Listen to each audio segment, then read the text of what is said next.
climate strategies. Honorable Member, your time is up. Thank you, Madam Speaker. Thank you. Any further debate? The Honorable Member there? Yes? Thank you, Madam Speaker, for this opportunity. My name is Patience Chama from African Preparatory Academy, Chilanga constituency. Madam Speaker, I feel deeply honored to contribute to the motion on the floor in this august house. Thank you once more for affording me the opportunity to make my submission. But before I proceed, I extend my greetings to all honorable members of this august house and to those present in the public gallery. Madam Speaker, as a young girl, my heart bleeds every day when I see children as young as 8 years old, working as early as 5 a.m., ferrying charcoal on bikes. Instead of being in classrooms, these children are contributing to deforestation, which is a significant driver of climate change. This situation vividly illustrates the harsh realities of climate change that children face. I choose to define climate change as the long-term alteration of temperature and typical weather patterns in a place, driven largely by human activities such as deforestation, which exacerbates global warming. Madam Speaker, given this context, I, like other honorable members who spoke before me, strongly oppose the motion on the floor for the following reasons.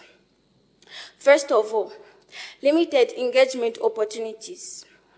Currently, there are insufficient and inconsistent opportunities for children to actively participate in climate change programs. The existing platforms for child engagement are not well structured or widespread enough to ensure meaningful involvement. Children's perspectives or ideas are often overlooked in climate policy discussions. Secondly, lack of comprehensive climate education. Lack of children are not participating in climate change programs. This situation is... Point of order, Madam Speaker. Point of order is raised. Is the honorable member in order to mislead the House by stating that children are not participating in climate change activities? I seek your further ruling.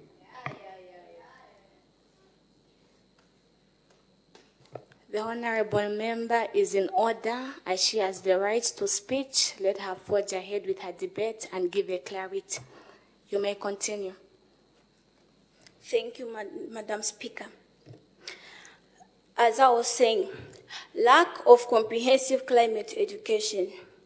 Climate change education is not adequately prioritized in many educational systems.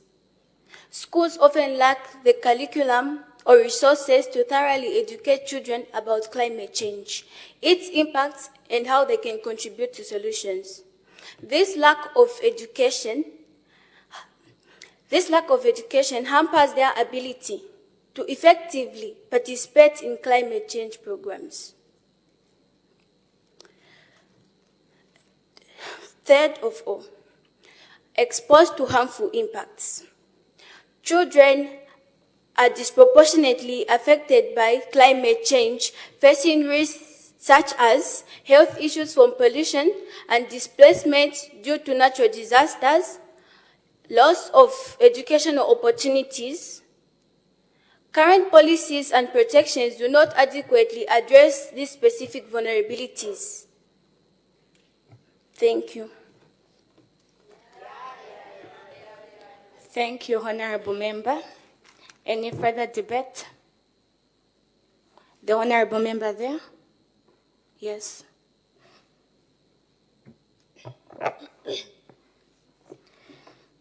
Thank you, Madam Speaker, for according me this opportunity to lay out my views. My name is Mijelo Elita, representing the beautiful and amazing people of Mbabala constituency. Madam Speaker, the motion at hand in the August House clearly states climate change. To start with, allow me to define climate change. This refers to the average measure of weather condition recorded over a long period of time, approximately 20 to 40 years. Madam Speaker, we may find that climate change has posed a negative impact on their lives, on the well-being of the Zambian citizens.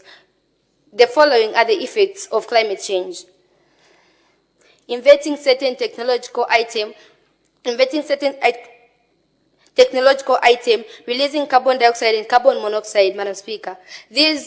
When these gases are released, they attract heat from the sun and bounces back into the surface of the earth, which leads into the increased level of temperature. Madam Speaker, this has affected us because it leads to drought, and it has affected us through electricity supply. When I say electricity supply, Madam Speaker, as we all know that electricity supply can only be generated through sufficient water, Madam Speaker. And it doesn't only affected us in drought, but this has also affected learners, Madam Speaker. Referring to boarding schools, Madam Speaker, as far as I'm concerned, pupils in boarding schools, they are only given 2 preps in a day, Madam Speaker, and that's in the afternoons and in the evenings. And it's hard for learners to study in the evenings because of load shedding, Madam Speaker. As I'm speaking right now, I'm sure my fellow honorables can agree with me to say that we are facing a lot of load shedding in Zambia, which has affected a lot of children in schools. And for this fact, some children have started lying for this same load shedding, Madam Speaker, because of... Point of order. Yes, as I was saying, Madam Speaker. Point of order is raised. Madam Speaker, is the precurrent member of parliament in order to use unparliamentary language such as lying? Thank you, Honorable Member, for the point of order. Honorable Member, the word lying is considered unparliamentary in the House, hence you are required to withdraw your statement and continue with your debate. I withdraw my statement. As I was saying, children in schools have stopped paying attention. Children in schools, when they fail, they start saying it's because of load shedding. Meanwhile, they haven't been paying attention. This has become an excuse for some children.